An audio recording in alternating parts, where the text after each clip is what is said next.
का व्यक्ति होता है जिसकी माँ होती है करीबन 70-75 साल की, 75 प्लस ही होती होगी। वो अपनी माँ की देखभाल के लिए एक नर्स अपॉइंट करता है जो कि घर पर ही रह रही होती है। वो उसकी माँ की देखभाल करती है क्योंकि उसे अक्सर अपने बिजनेस के काम के बाहर जाना पड़ता है, तो इसलिए वो एक लड़की को नर्स को रख लेते हैं फुल टाइम के लिए और वो वहीं रहती है। लड़की का नाम वंदना होता है। अब एक बार वो अपने बिज़नेस के काम के लिए बाहर गए होता है। जब वो घर आता है, आने के बाद वो लड़की कहती है कि मैं आपके यहाँ अब काम नहीं कर सकती क्योंकि मेरी माँ ने मेरे लिए लड़का देख लिया है और मेरी शादी करवाना चाहती हैं। तो वो व्यक्ति बोलता है कि ठीक है, शादी तो सभी की होती है और अच्छी बात है, ये तो कोई बात नहीं, तुम जा सकती हो। और ये क्या, जब कह रही होती है लड़की, जब तो उसकी आंखों में आंसू होते हैं। तो वो जो लड़की होती है वो कहती है मैं इसलिए नहीं रो रही कि मेरी माँ मेरी शादी करवा रही है, मैं इसलिए रो रही हूँ जिससे मेरी माँ मेरी शादी करवा रही है उसकी उम्र 54 साल है, जिसकी बेटी भी है और उसकी बेटी की उम्र मुझसे भी बड़ी है। जब वो ऐसे सुनता है तो उसको बड़ा अजीब लगता है कि तुम इतने बड़े आदमी से शादी कर रही हो और तुम्हारी माँ तुम्हारी शादी करवा रही है। वो कहती है कि मेरी माँ की मजबूरी है, क्या करें, शादी तो करनी पड़ेगी। जब वो ऐसे बोलती है और रोने लगती है तो जो व्यक्ति होता है वो उसको चुप कराता है और बोलता है कि अगर तुम बुरा ना मानो, मैं तुमसे एक बात करना चाहता हूँ। तो वो उसको बोलता है कि देखो रही, तो वो लड़की जो होती है वो उसको पहले ये बोलती है कि बात उम्र की नहीं है, जब प्यार होता है तो उम्र नहीं देखी जाती, लेकिन यहाँ मैंने उस व्यक्ति को कभी नहीं देखा है और मेरी माँ उससे मेरी शादी करवा रही है इतनी उम्र के आदमी से। जब वो कहता है कि देखो तुम मुझे अच्छी तरह जानती हो, मेरी माँ को भी जानती हो और तुम मेरे घर में अपने परिवार की तरह ही रहती हो और मुझे अच्छी तरह जानती हो, मैं तुम्हें ज़िंदगी भर खुश रखूँगा। ये मत समझना कि मैं तुम्हें पैसों के बदले तुमसे ये ऑफ़र रख रखा हूँ, ऐसा कुछ भी नहीं है। अगर तुम चाहो तो मुझसे शादी कर सकती हो और मैं तुम्हें बहुत अच्छी तरह रखूँगा। तुम जानती हो पैसों की कोई कमी नहीं है और तुम्हारी माँ का जो भी कर्जा है मैं सारा कर्जा उतार दूँगा। जब वो ये सुनती है कुछ टाइम के लिए शांत रहती है, लेकिन वो फिर खुश हो जाती है और उससे शादी कर लेती है। अब वो शादी कर कर उसके घर में रहने लगती है, उसकी माँ की खूब सेवा करती है। रहने लगती है तो अचानक कुछ दिन बाद एक महिला आती है। वहाँ आने के बाद कहती है कि यहाँ मेरी बेटी जॉब करती है, वंदना नाम की। तो वो व्यक्ति बोलता है कि हाँ, वो यहीं काम करती है। जब वो अंदर आती है, अपनी बेटी को देखती है तो वो हैरान रह जाती है क्योंकि उसकी जो बेटी होती है उसकी मांग में सिंदूर होता है। और जब वो व्यक्ति उस वो अपनी बेटी को जब डांटती है तो वो व्यक्ति उसे रोकता है। तो वो कहती है कि मैं समधी से बात करना नहीं चाहती, मैं उस लड़के से बात करना चाहती हूँ जिस लड़के से मेरी बेटी ने शादी की है। तो वो जो उसकी बेटी होती है वो कहती है कि ये आपके समधी नहीं है, यही आपके दामाद हैं और मैंने इनसे ही शादी की है। जब वो ऐसा बोलती है तो उसकी माँ बेहोश होती है और जब वो अपनी माँ को समझाती है कि ऐसा है वैसा है तो उसकी माँ भी मान जाती है और फिर वही पैसों का लेन देन की बात चलने लगती है। उसकी माँ उसी व्यक्ति से कहती है कि मैं इतना कर्जा है मेरे ऊपर, आप पैसों का इंतज़ाम कर दो, ये है वो है। तो वो 18 लाख का कर्जा होता है और 18 लाख का बंदोबस्त करने की कहता है आप मुझे अकाउंट नंबर दे दो, मैं उस व्यक्ति के अकाउंट में ट्रांसफ़र कर दूँगा। तो वो कहती है आप जानते हो कि गाँव में 4 दिन तो बैंक बंद रहते हैं हफ्ते में, तो आप कैश का इंतज़ाम कर दो तो बहुत अच्छा रहेगा। वो ऐसे ही मान जाता है और अगले दिन कैश का इंतज़ाम कर कर उसको बैग दे देता है पैसों का। वो जो महिला होती है वो बैग ले लेती है और बहुत ही खुश भी हो जाती है। साथ ही वो उससे कहती है अगर आपकी इजाज़त हो तो मैं कुछ दिन यहाँ रह सकती हूँ। वो उसको कह देता है क्योंकि वो उसकी पत्नी की माँ थी, इसीलिए उसको बोल देता है। धीरे धीरे वक्त बीतता जाता है। अब उस एक दिन वो जो व्यक्ति होता है उसके सर में दर्द होता है तो वो टैबलेट मांगता है अपनी पत्नी से। वो टैबलेट लाकर देखती है, लेकिन देती है, वो खाकर सो जाता है। लेकिन जब वो उठता है तो उसको हार्ट अटैक, मेजर अटैक पड़ता है, जिससे डॉक्टर को बुलाया जाता है। और डॉक्टर जब उसको ट्रीटमेंट करते हैं, घर पर आते हैं, तो डॉक्टर तो चले जाते हैं, लेकिन साथ ही उसकी वंदना की माँ उसके पास आती है, उस व्यक्ति के पास, यानी कि अपने दामाद के पास। उसकी माँ, वंदना की माँ की उम्र भी 3 साल छोटी थी उस व्यक्ति से। वंदना की माँ की 48 साल उम्र थी तो उस व्यक्ति की 54 साल उम्र थी। इतना फ़र्क था दोनों की एज में, 4-5 साल का। उसके बाद वो आती है तो कहती है कल जो भी कल हुआ उससे मैं बहुत ज़्यादा दुखी हो चुकी हूँ और मैं नहीं चाहती कि आपकी उम्र इतनी है, कल आपको अटैक पड़ चुका है, आपकी माँ की उम्र भी ऐसी है, वो भी बीमार रहती हैं। मैं नहीं चाहती कि कल को कोई ऐसी बात हो जो मेरी बेटी की ज़िंदगी ख़राब हो जाए। जब वो ऐसा बोलती है तो वो कहते हैं साफ साफ कहिए क्या कहना चाहते हैं। तो वो कहती है कि आपकी उम्र इतनी है, कल को आपको कुछ हो गया तो मेरी बेटी की तो ज़िंदगी ख़राब हो जाएगी। और मैं ये चाहती हूँ कि ये जो मकान है आपका, ये आप मेरी बेटी के नाम कर दो। जब वो ऐसा कहते हैं तो उसकी बेटी अपनी माँ को डांटने लगती है और कहती है कि ऐसा कुछ भी नहीं है, मुझे पता है ये मेरा बहुत ध्यान रखेंगे। साथ ही वो व्यक्ति कहता है कि अब तुम्हारी माँ सही कह रही है वंदना, और मैं कल ही कागज़ तैयार करवाता हूँ। इसी बीच में उसकी बेटी बेहोश हो जाती है।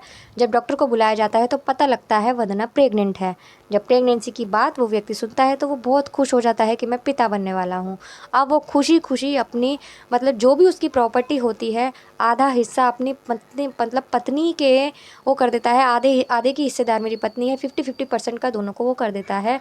और जो मकान होता है वो अपने होने वाले बच्चे के नाम कर देता है।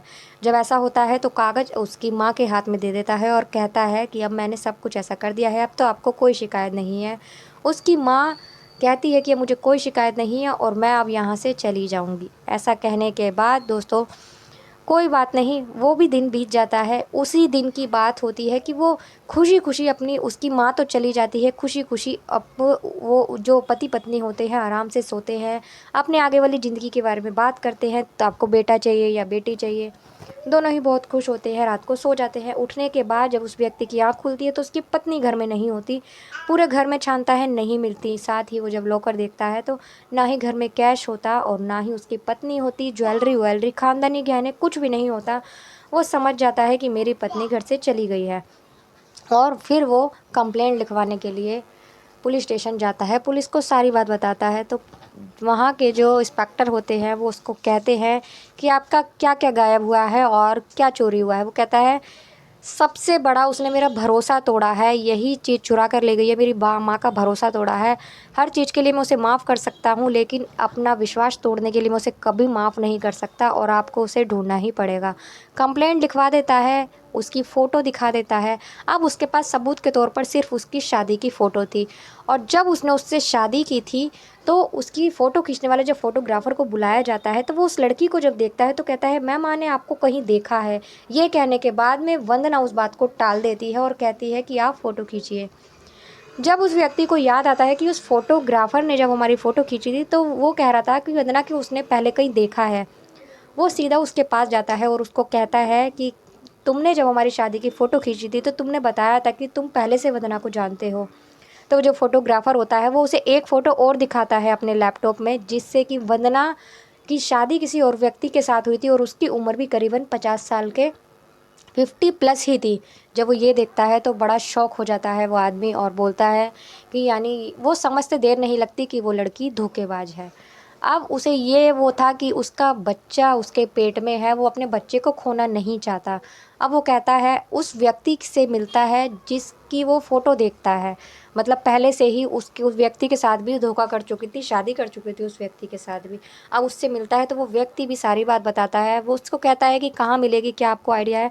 तो वो कहता है मेरी सारी प्रॉपर्टी उसने हथिया ली थी, तो हो सकता है मेरे ही बंगले पर हो। जब ऐसा बोलता है तो वो दोनों प्लान बनाते हैं और कहता है कि आपको मेरा साथ देना होगा। तो वहीं जाकर वो उसी बंगले के आगे बैठ जाते हैं और मतलब देखने लगते हैं कि क्या होता है, क्या वंदना यही है। साथ ही वो पुलिस को भी कंप्लेंट कर देते हैं। अब देखते हैं एक लड़का आकर उसके घर में बंगलों में रुकता है और मतलब बेल बजाता है, डोरबेल। तो वंदना निकल कर आती है, उससे गले मिलती है और उसको अंदर ले जाती है। इतने में वो व्यक्ति पुलिस को भी कॉल कर देता है कि आप लोग आ जाइए। जब फिर बेल बजाता है वो, फिर जो वंदना जब दरवाज़ा खोलती है तो वो दोनों व्यक्ति अंदर घुसते हैं। उसके दोनों पति जो उसने धोखे से शादी की थी वंदना ने, दोनों अंदर घुसते हैं तो अंदर उसकी माँ भी होती है और वो एक लड़का होता है और साथ ही वंदना होती है जो उस लड़के के साथ। हालांकि वो जो लड़का था वो उसका रियल पति था और ये पति पत्नी और लड़की की माँ वंदना तीनों मिलकर एक ऐसा ही जुर्म किया करते थे जो कि ऐसे लोगों को तलाश किया करते थे जिसकी उम्र ज़्यादा हो जाती है, जो अकेले होते हैं, उनसे शादी करने के नाम पर उनको ठग के भाग जाया करते थे। यही उनका काम था। अब जब अंदर घुसते हैं तो उसको कहते हैं कि मैं तुम्हें माफ़ कर भी दूँ वंदना, लेकिन तुम्हारे पेट में मेरा बच्चा है। इधर ये कहता है तुम्हारे पेट में मेरा बच्चा है, इधर जो उसका पति होता है वो भी यही बोलता है जिसकी वो जो लड़का था कि इसके पेट में मेरा बच्चा है। तो वो अपनी पत्नी के साथ मारपीट करता है, वो लड़का मतलब वंदना के साथ, मतलब उसको दिखाने के लिए मारपीट करता है कि बताओ ये बच्चा किसका है, मेरा है या इसका है।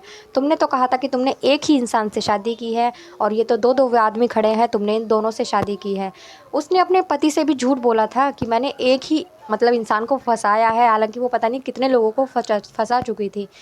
जब ऐसा होता है तो वो कबूल लेती है ये बच्चा मेरे पति का है, तो इस बात से उसको संतुष्टि मिलती है उस व्यक्ति को कि इसके पेट में मेरा बच्चा नहीं है। साथ ही वो पुलिस को भी अंदर बुला लेते हैं, पुलिस उन तीनों को अरेस्ट करती है, अपना सारा जुर्म कबूल कर लेते हैं और उसकी सारी प्रॉपर्टी जो भी थी वापस उसको मिल जाती है। लेकिन धोखे से उसने शादी करी थी, उससे उसका विश्वास तोड़ा था, वो उसको वापस नहीं मिलता। दोस्तों ये कहानी सुनाने का उद्देश्य आप लोगों को परेशान करना, आप लोगों को दुखी करना नहीं है, आप लोगों को जागरूक करना है।